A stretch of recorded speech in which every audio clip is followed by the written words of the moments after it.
Valley housing market continues to slow down.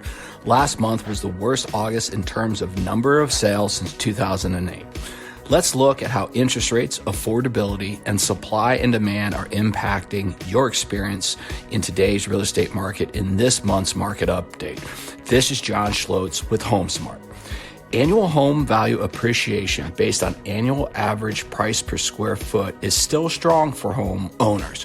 Home values in the last 12 months are up 22.5% in the Valley over the previous 12-month period.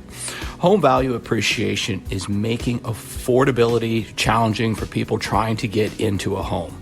You may have heard news stories about home prices recently falling, and that's true. Prices hit a peak in May of this year, and the sales price per square foot has fallen more than 5% over the last 4 months.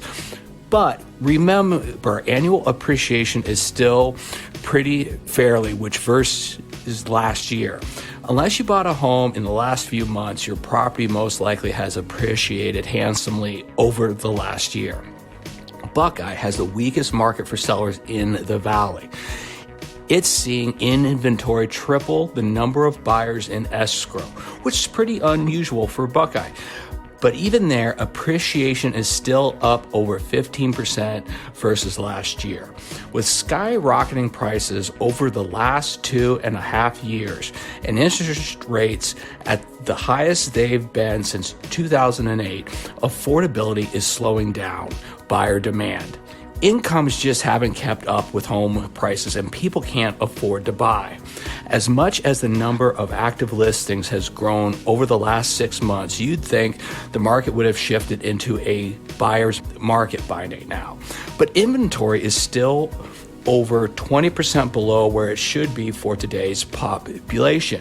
So, with the rise in inventory and the slowdown in demand, we have very quickly moved from an on-fire seller's market to a more normal market with lower volume than usual, but a currently steady, balanced market. Will prices continue to fall? Maybe, but most likely not for very long. We still don't have enough housing in the Valley for our continually growing population. This is an ideal time for buyers to find little competition and sellers willing to negotiate and contribute to closing costs. Back in March, 3% of closed with sellers contributing to buyers' closing cost. Last week, over 17% of closings has sellers' concessions. That's a massive shift.